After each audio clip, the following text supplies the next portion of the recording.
So let's kick it off with a short introduction to Bellona first. All right. So who is Bellona even, and why would you care what we have to say? So we are a climate NGO that focuses on science-based solutions and always tries to have a comprehensive look at different climate problems. So not only maybe focusing on one single sector, for example, the aviation sector, and looking at how to decarbonize that one, but also looking at different impacts that the decarbonization of one sector could have on other sectors, or maybe also other issues that are relevant to the environment, health, society. And Bellona has a history of working on CCS. So we have been supportive of CCS technology for many decades now, and we have accompanied CCS-related policymaking processes also for many decades. Now, to today's agenda, I will first give an introduction to the existing EU policy that is currently in place, go through the major files that have been concluded in the last few years. I will give an outlook on upcoming EU policy, so laws that have been announced as of now, but where it may not be quite clear yet how they will exactly look like. I will also give a brief overview of some selected national policies that could become relevant when it comes to inspiring future EU policies. I will point towards some of the problems that we are still facing when it comes to the development of CCS and the functioning CO2 market and CO2 transport network. And then you will have the chance to ask some questions. So first of all, yes, the very first most important European law on CCS was the CCS directive from 2009, which basically laid the groundwork for conducting CCS-related activities. So if you were a prospective CO2 storage developer and wanted to do CCS, this law simply explains how it has to be done, what regulations apply. So, for example, it regulates the process of selecting a storage site. It regulates how the environmental impact has to be assessed, how the risks have to be assessed. It regulates how storage permits are granted. It does not necessarily do anything to support the ramp up of the CCS industry, but it basically just explains how CCS has to be done and what obligations have to apply when it comes to liability also, or the transfer of responsibility. So what happens after injection stops and what procedures apply? From when on can the responsibility be transferred to the states? What the minimum period has to pass before such a transfer can happen? And in addition to the CCS directive from back then, the Commission also provides opinions, although non-binding, to member states if they receive an application for CO2 storage and are in the process of permitting. The Commission furthermore also requires the member states to report on their progress in implementing the CCS directive that has started in 2023. And the Commission also released 4 different guidance documents that shall help the member states in implementing the CCS directive. So in those 4 guidance documents, they specify what exactly they have to do, what the methodology would be if they want to assess the risks, if they want to, for example, conduct a dynamic modeling of the storage complex that they are evaluating. Also, they add some specifications on financial security instruments, so what kind of instruments would be acceptable, how it can be ensured that financial contributions are made. When it comes to the issue of CO2 storage and the legal requirements, another law, although not an EU law, is also very relevant. It is the London Protocol of the IMO, which puts a ban on dumping of waste into the sea, which one would, of course, consider a good thing. Now, one interesting aspect of the London Protocol is that it uses a reverse list. So it specifies which types of waste are acceptable to be dumped in the ocean, and everything else that is not on the list is banned.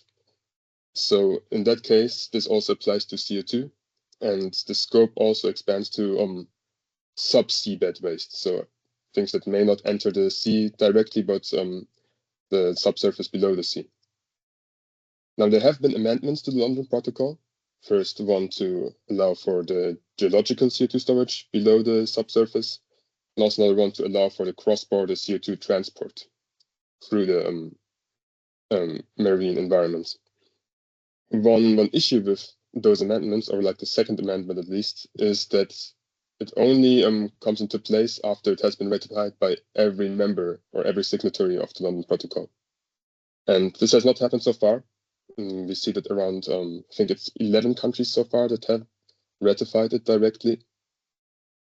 And as a workaround, there has been another edition in 2019 that allows the provisional application of the 2009 amendment. So if countries want to do so, choose to do so, they can already allow cross-border CO2 transport in bilateral agreements, even if the 2009 amendment has not officially been ratified by every single member and has not come into place yet. And we've already seen some of those bilateral agreements emerging since 2022, mostly between Denmark and several other countries, and also Norway and some other countries that you can see here on the map in dark green, and also between the Netherlands and Belgium. Now, I talked a lot about the requirements for CO2 storage, but not so much yet about what is there to actually foster CCS activities. And they're the main instrument for CCS and just in general for all kinds of decarbonization measures in the EU is the EU ETS directive, which has been concluded in 2003. So the EU uses a market-based approach to carbon pricing instead of a carbon tax that is clearly determined by a legislator. The EU decides over a certain amount of emissions they want to allow and releases this amount of emission certificates into the market. And they do this in two ways. They either freely allocate the emission certificates to certain selected emission-intensive industries, or they auction them, and then emitters have the possibility to purchase those certificates. And how is it determined how many certificates are freely allocated? So we have for each industry, for the products, certain benchmarks. And if you emit more than the benchmark, you will have to buy additional certificates to surrender for the emissions you have caused. And if you receive no free allocations, you have to buy certificates for all of your emissions. Now, on the other hand, if you manage to emit less than the benchmark, you have spare emission certificates that you can then sell. And since it's a market, you can also bank those certificates to maybe use them later, or maybe sell them to someone else who may be in need. And they also last, so they don't become invalid from year to year when the next assessment starts.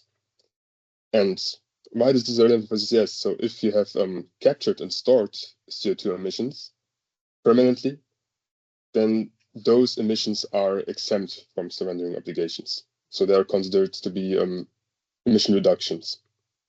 And this only applies to CCU if it's permanent removals. So this would, for example, not apply to synthetic fuels, where the CO2 emissions would then re-enter the atmosphere. Now, certain other conditions apply, of course. So there's a fine if not enough certificates have been surrendered. There are regulations on the verification of emissions, and there's a reducing cap on the amount of emissions that the Commission allows. So if there's a certain reduction rate, the amount of emission allowances that the Commission releases into the market is reduced each year by a certain rate. And by 2039, there will be no additional emission certificate anymore. So the plan is that if you have not banked any emission certificates by that point, you are not allowed to emit any more CO2. You see that here on the graph. It's you see the. Wait a second, maybe I can use a pointer. Yeah, here. So you see here the reducing cap for the amount of emissions that are released. And you see here one projection of how the price could develop, because of course, with the scarcity of the emissions, then the price of the emission certificates, the price will rise. And what additionally will happen in parallel is that the amount of freely allocated emission certificates will also be reduced. And this is what you see here. So from 2026 on to 33, all those emission-intensive sectors, like for example the cement sector, the steel sector, will also have their freely allocated certificates reduced, and at the same time, the carbon border adjustment mechanism will be phased in. So this is a regulation that obligates also EU importers of certain goods, like steel and cement or fertilizers, to pay for their emissions congruent to what is paid within the EU by EU domestic producers. And some other interesting future developments we expect are, for example, the possible inclusion of waste incinerators, which are also interesting for CCS. This may happen from 2028 on. We also expect there to be a review of the EU ETS in 2026, where it will be decided, or there will be discussions over how to deal with CO2 removals. So will they be maybe integrated in some form? Will there be another solution for fostering support for removals? This is not clear yet. And yeah, basically this is what to know about the EU ETS in relation to CCS. And when it comes to what happens with the revenues from the auctioning of the EU ETS, and as I say, most of it goes to the member states. I think around 90% goes to the member states in some form or the other, either through the modernization fund or directly. And as of now, around 10% enters the innovation fund, which is organized by the Commission. And this innovation fund is a program that supports different types of decarbonization projects that fulfill certain criteria. So they have to ideally provide emission reductions at low cost, or ideally at a cost as low as possible. They have to fulfill a certain degree of innovation when it comes to the technology. And the whole aim of this is also to disseminate and share the knowledge that has been gained in the process of developing those projects. And if we look at CCS projects, we've seen that around 5 billion euro of support has been granted to CCS projects so far. And the projects that have been supported so far, or like that will most likely be supported and have been selected for support, would suffice for capturing around 90 million tons of CO2 per year, or and storing around 7 million tons of CO2 per year. And we also see a clear preference when it comes to the selection of different types of projects. So we see CCS projects supported for the waste sector, for biomass, for blue hydrogen production, but most of them, or the major part, is supporting cement and lime production, and of course CO2 storage projects as well. Now, another funding instrument that can be used to support CCS projects is CEF, the Connecting Europe Facility. So we have the Trans-European Networks for Energy Regulation.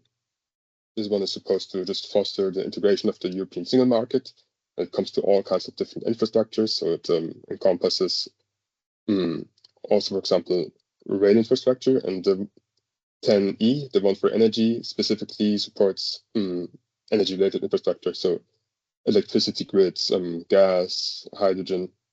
And since 2022, CO2 infrastructure is also eligible. So According to the 10E regulation, CO2 infrastructure projects can now qualify as projects of common interest. These are projects that have some cross-border aspects to them, so they involve infrastructure that spans several EU members. And then there's also another categorization. Those are projects of mutual interests, which includes at least one EU member and a third country outside of the EU. So what's the benefit of being declared as such a project? The projects of common interest and mutual interest both benefit from priority status in administrative processes. So they may experience faster permitting. They may be prioritized in the respective administrations of the member states. And they're also eligible for support from the Connecting Europe facility. And the last years, we saw CCS projects receiving around 700 million euro of support so far. So one of the COREu projects, the Behnam project, also is among those projects that have received support in this way. And interestingly, it's also possible to combine the support of different funding instruments. So you can receive both funding from the Innovation Fund and the CEF.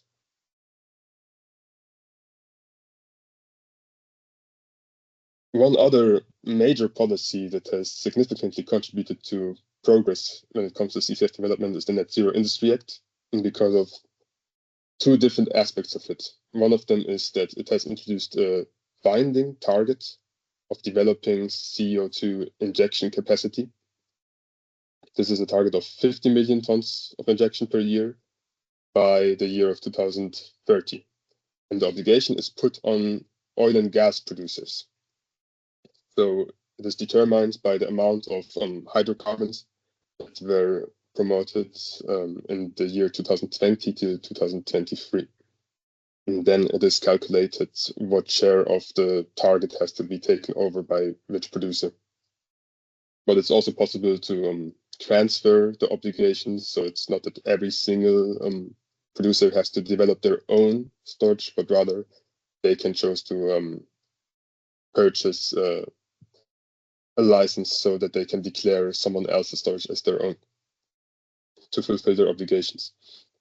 And the importance of this stems from, or let's say it another way, it's important because it solves the chicken and egg problem.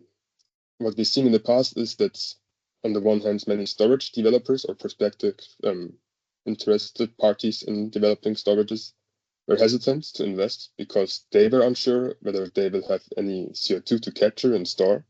So they didn't know whether there's enough interest from the industry. And on the other hand, we saw the same thing on the other side. We saw the industrial emitters that may be very interested in investing in carbon capture technology, but they didn't know whether there will be any storages that would take over their their captured CO2. And with the Net Zero Industry Act, it is ensured that by a certain year there will be storage infrastructure in place. So industrial emitters can be sure that if they invest in storage in capturing technology, they will have storages available to store. And the one other aspect of the Net Zero Industry Act, it's similar to what I've described before with the Connecting Europe facility, is that CCS technologies can be categorized as strategic net zero projects.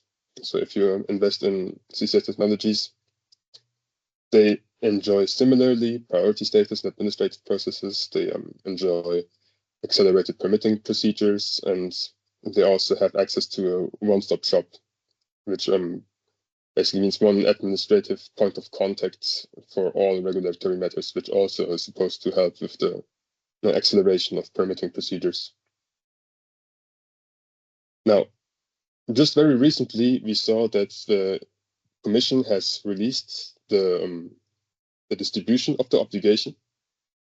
Now, one thing that is important to remember, those obligations are not on countries. We've just shared here the share, which each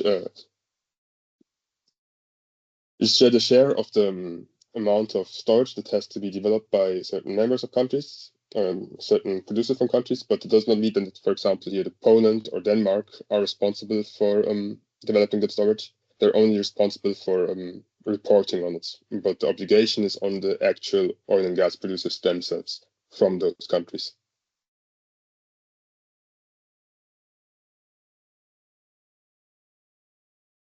Now, one other communication that was released last year by the Commission is the Industrial Carbon Management Strategy. Now, important to consider that this is not a proper law yet. It is rather a communication on the intent of the Commission.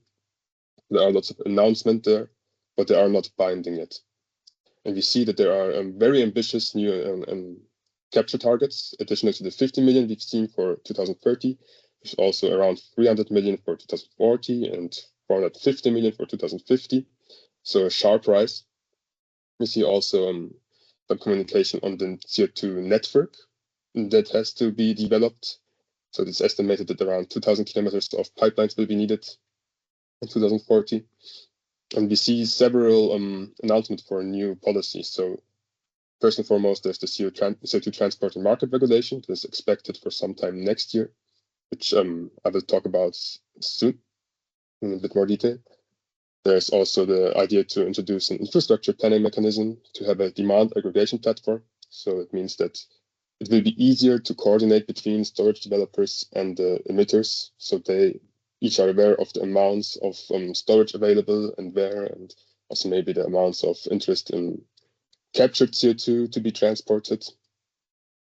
And there will also be a knowledge sharing platform, and there will be another guide for permitting procedures. I want to just mention the CO2 transport and market regulation. We don't know exactly what it will contain at this point. There's been reason to assume that it will deal with the issue of cross-border coordination, because we already see some CO2 transport and market regulations popping up in different member states. And this shall ease the issue of coordination. It shall introduce more regulation on how third-party access is foreseen. So what are the conditions for emitters to access the CO2 transport network? Will it have to be will the conditions for access have to be published beforehand, or will they be negotiated between each emitter and transport operator? There may also be some information on how tariffs have to be designed. Will there be tariffs? Will it also be up for negotiation between each individual participant of the network? Or will there be some regulatory oversight maybe over tariffs? So will there be a regulator that determines the tariffs, or will they only have a look at them and check whether they are reasonable? What type of dispute resolution mechanism will be there? So what happens if some emitter feels unfairly treated? How can they sue? What can they do to resolve the conflict? And all kinds of issues related to this topic may be tackled in this upcoming regulation. And just to mention real quick, there is also the carbon removals, carbon farming regulation, which foresees that CO2 removals are only to be considered removals and certified as such if they remove the CO2 permanently. So, for example, in the form of CO2 storage. I talked a lot about the supply side now. So, what the regulation is out there to support the development of CO2 storage infrastructure. But now I want to also focus a little bit on the Clean Industrial Deal, which deals more with the demand side. So how to create more demand for low carbon products that have been produced with CCS. So what has been announced in this communication is the Industrial Decarbonization Accelerator Act, which foresees that there will be voluntary low carbon product labels that certify certain types of products as low carbon, but not only carbon, but also some other criteria related to sustainability. And there will likely be also requirements to have certain quotas or certain consider sustainability criteria when it comes to public procurement. It's also relevant, for example, for the construction sector in specific. But not only public procurement, also some selected private sectors. So there is the idea to develop lead markets where there may be mandatory quotas for the inclusion of certain low carbon products. There's also the announcement of the Industrial Decarbonization Bank. There's not that much information yet on how it will exactly work, but the idea is that it will be funded with 100 billion of euros, and funds shall come from the revenue of the EU ETS, which will also rise in the next few years. And this bank should support industrial decarbonization efforts, maybe through the instrument of carbon contracts for difference, which I will talk a bit more in detail about when it comes to the national policy frameworks. And then furthermore, what I mentioned before, there's also an announcement of the EU ETS revenue and the potential integration of CO2 removals. And there is also the announcement for the revision of the Public Procurement Directive, which is aimed at streamlining the inclusion of non-price criteria, so that public procurement does not only decide by the cheapest or the most cost competitive tender, but rather that, for example, criteria on the emissions or maybe on low carbon standards are also included.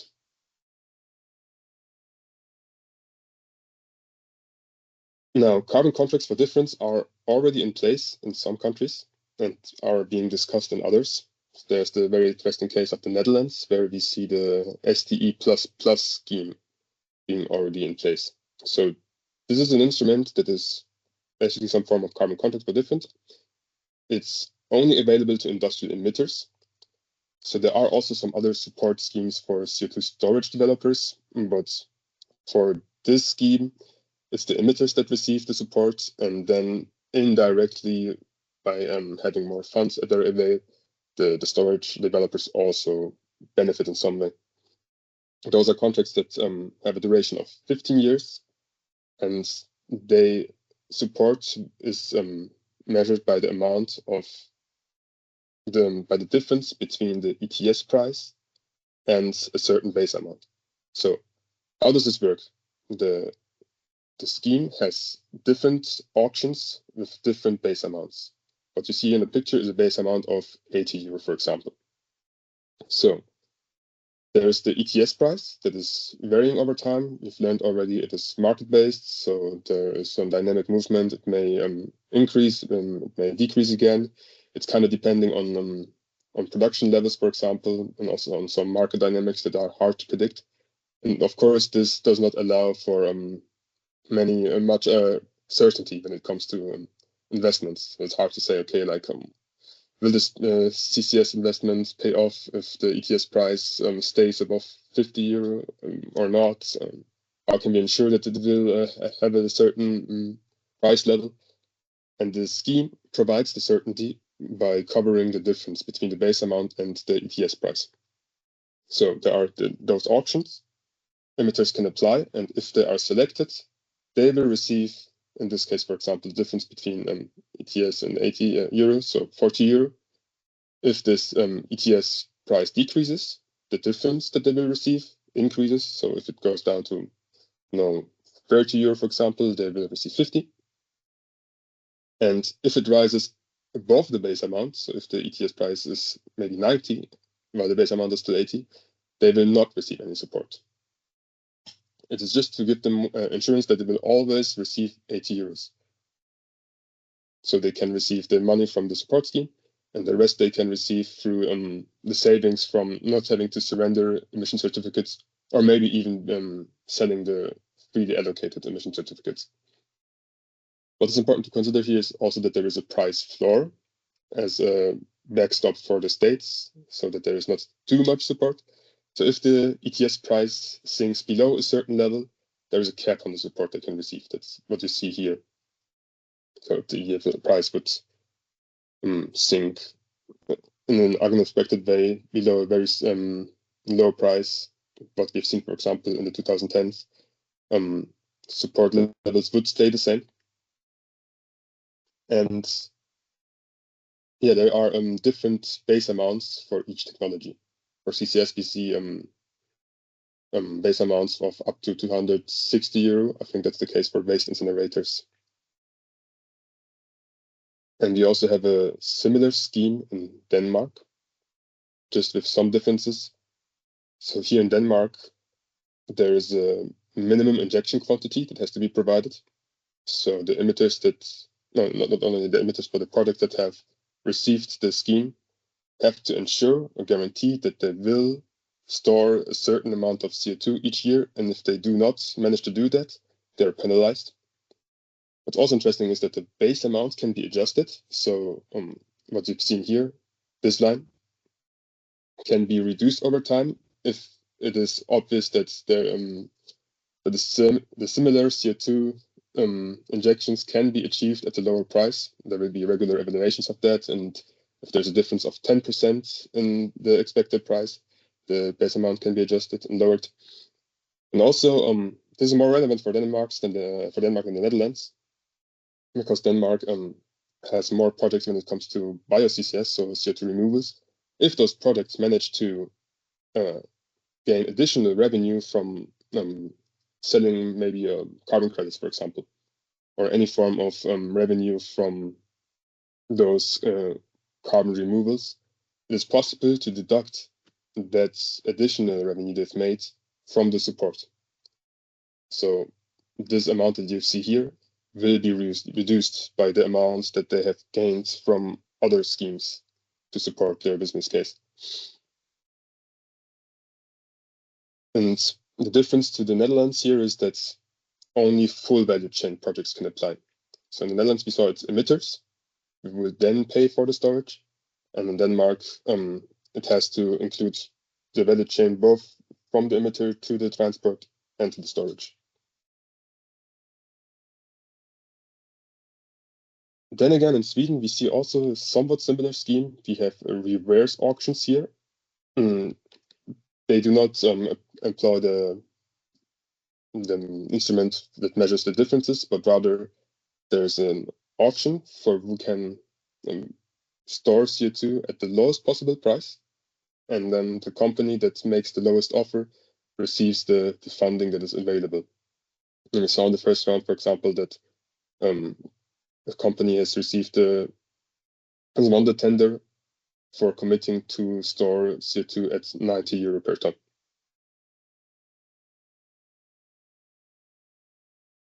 Norway also a different approach. Very early already, they introduced a very high carbon tax in the 90s, basically. And this was enough incentives back then to trigger the development of some CO2 storage projects. That was their first ones in Europe. That's where Snøhvit and Sleipner. And in the last few years, Norway has also been heavily involved in the development of the first open access storage site in Europe, which is the Longship project. They have covered committed to cover 2/3 of the total cost, covering 80% of the first phase of the total cost. And the goal was not only to enable this one single project and support the product developers, but also to use this as a learning experience. So it's the project shall serve the goal of sharing the knowledge that was gained through the development with other prospective CCS developers in the future. Now, we talked a lot about the different types of solutions that are out there, but there are still some risks that are persisting that may be solved in the near future with the upcoming regulation, although it is not quite sure at this point how it will develop. So on an EU level, there's still the risk of cost overruns. There are several risks related to the value chain. So if you're at one point of the value chain, you have no assurance that problems at another point of the value chain that you may have no control over may hurt your business case. For example, if you're a storage developer and you expect certain volumes of CO2, and then the industrial emitter maybe drops out of the project and cannot commit to deliver those CO2 volumes, what security do you have here that you can still gain some return on your investments? Maybe there's a delay, maybe the committed volumes will only be provided after a certain date later that you expected. And then that messes up with your calculations, of course. What if you're the emitter and like you have invested in capturing technology and you expect to make savings on the emission certificates, and then the storage development does not progress fast enough. Or maybe it has to be halted, or maybe the route is diverted, and then the access for you becomes more expensive.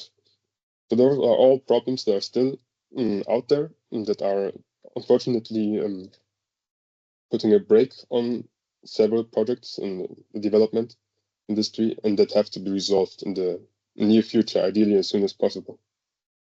So I'm excited to see what more there is to come, and I would like to engage with you. If you have any questions, maybe if you don't even have questions immediately now or at a later point, you are free to contact me and we can get in touch.